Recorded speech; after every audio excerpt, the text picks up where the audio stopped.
Écoutez attentivement, car ce que je vais vous dire maintenant pourrait faire la différence entre la vie et la mort. Ce pick-up flambant neuf dans votre allée, celui avec les sièges chauffants, la caméra de recul et un tableau de bord numérique qui ressemble à un vaisseau spatial, ce n'est pas un outil de survie. C'est une bombe à retardement enveloppée dans de la tôle et des mensualités de crédit. Laissez-moi être très concret.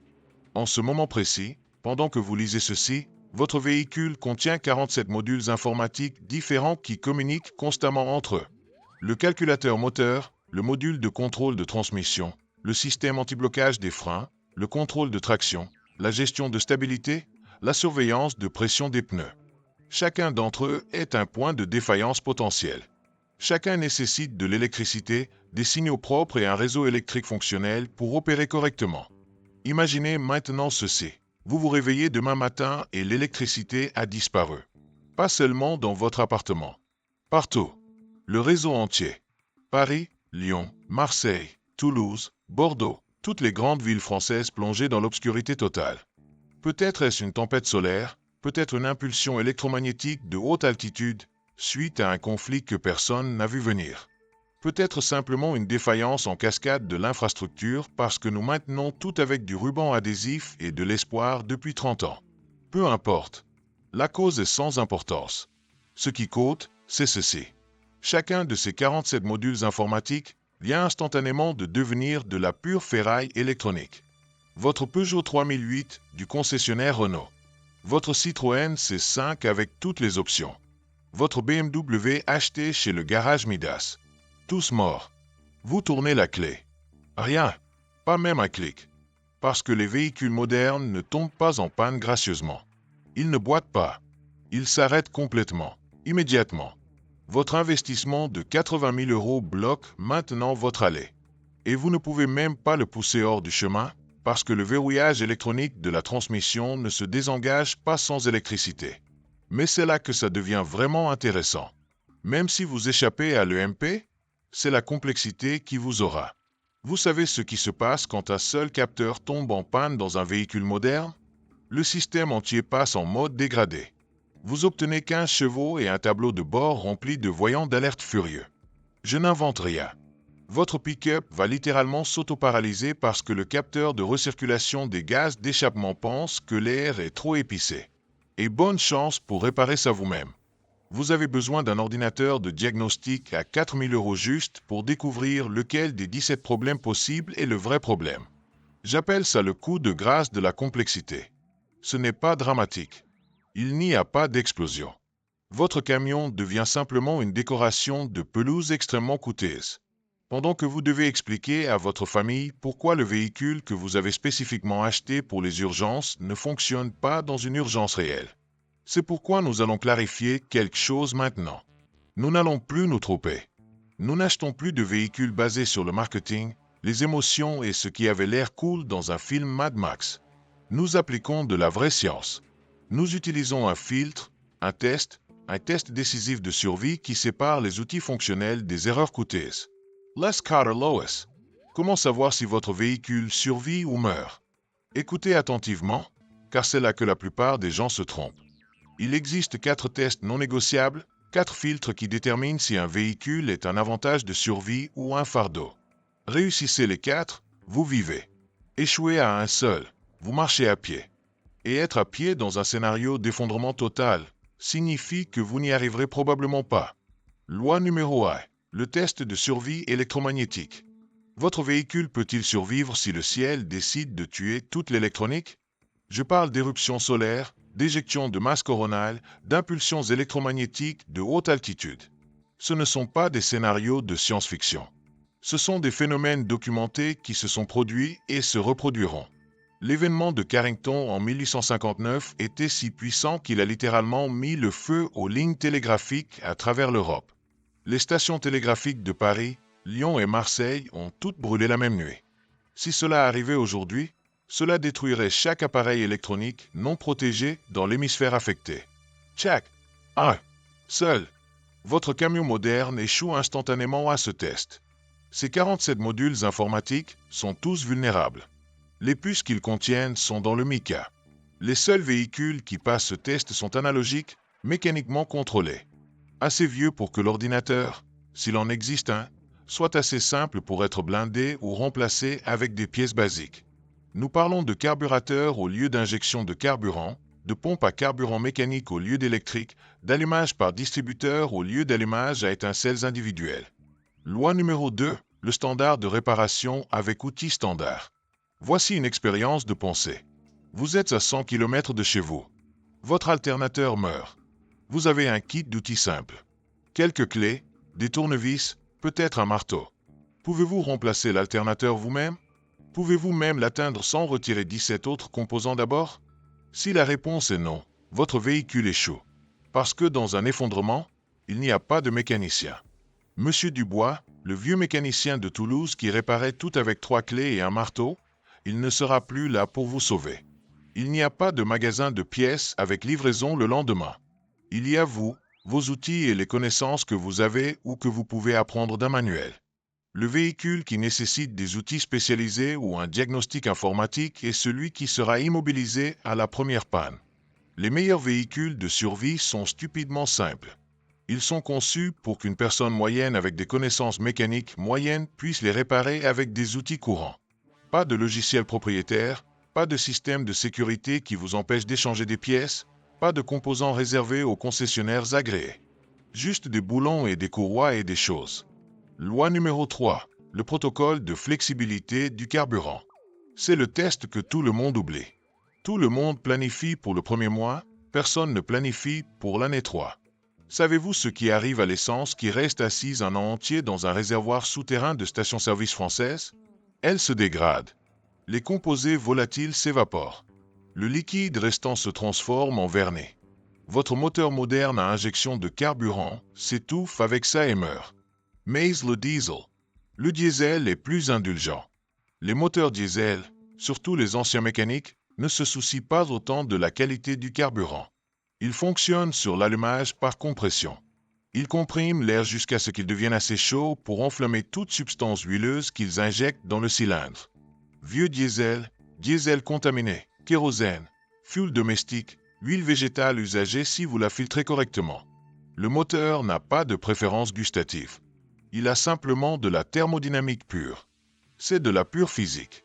Un moteur diesel comprime l'air dans un rapport d'environ 20 heures une. Cette compression chauffe l'air à plus de 500 degrés Celsius. À cette température, presque toute huile combustible s'enflamme au contact.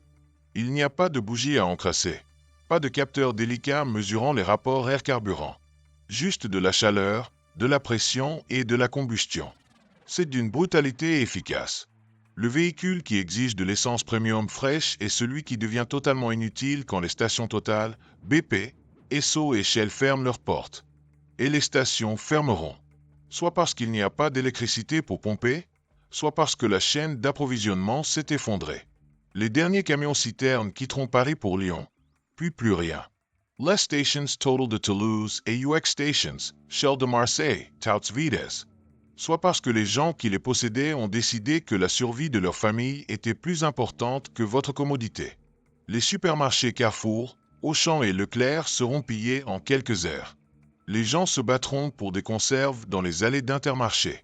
Pendant ce temps, vous aurez du carburant gratuit derrière n'importe quel restaurant. Loi numéro 4, la doctrine d'invisibilité. Voici une question que personne ne veut répondre honnêtement. Quand la société française s'effondre et que les gens deviennent désespérés, qu'arrive-t-il exactement au type qui conduit le véhicule de survie le plus évident? Vous savez lequel? Suspension rehaussée, phare tout-terrain, porte-bagages de toit, plein d'équipements visibles. Ce type devient une cible. Ce type devient une menace de premier ordre pour tous ceux qui ne se sont pas préparés. Il est un garde-manger mobile. Il est un dépôt de ravitaillement roulant.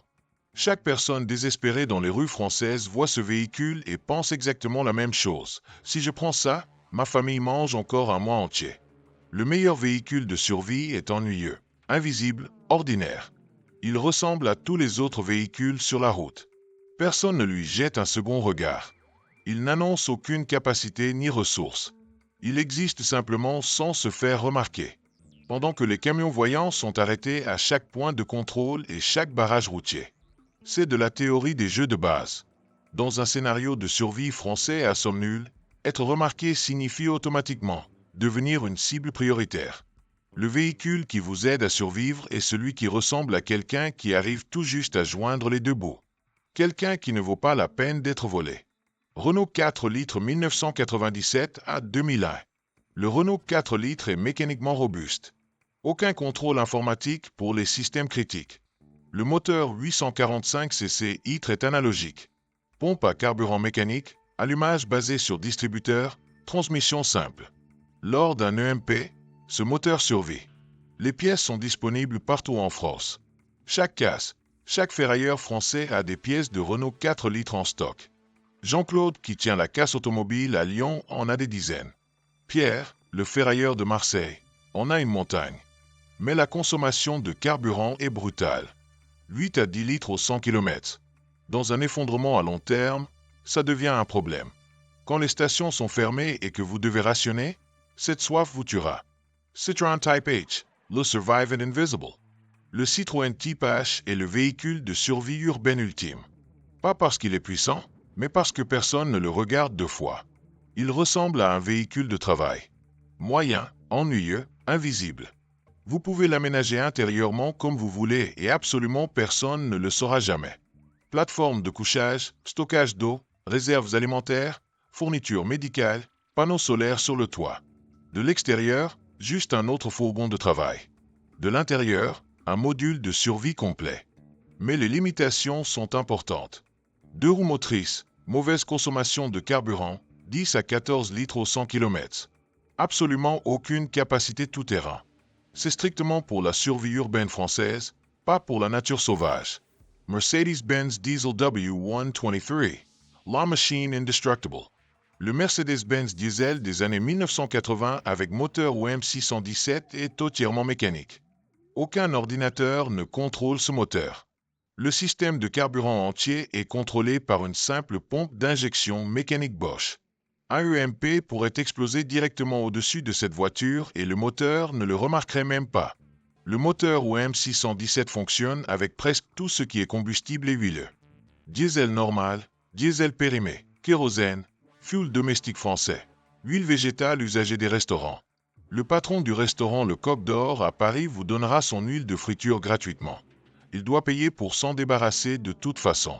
Vous pouvez faire le plein de cette voiture depuis les poubelles de restaurant. La combustion ne nécessite que de la chaleur, pas d'étincelles. Mercedes a suringénieré ses voitures. Le moteur OM 617 roule des millions de kilomètres. Il existe des Mercedes W123 circulant en France avec plus d'1 million de kilomètres au compteur original. Mais la voiture est lente. Environ 90 chevaux. 0 à 100 km/h prend 15 secondes. Aucune capacité tout-terrain. Les pièces ne sont pas disponibles partout. Voici ce que personne ne vous dit sur les véhicules de survie. Il n'existe pas de solution parfaite. Il n'existe que des compromis calculés. Chaque véhicule sur cette liste a des faiblesses fatales. La question n'est jamais quel véhicule n'a aucune faiblesse.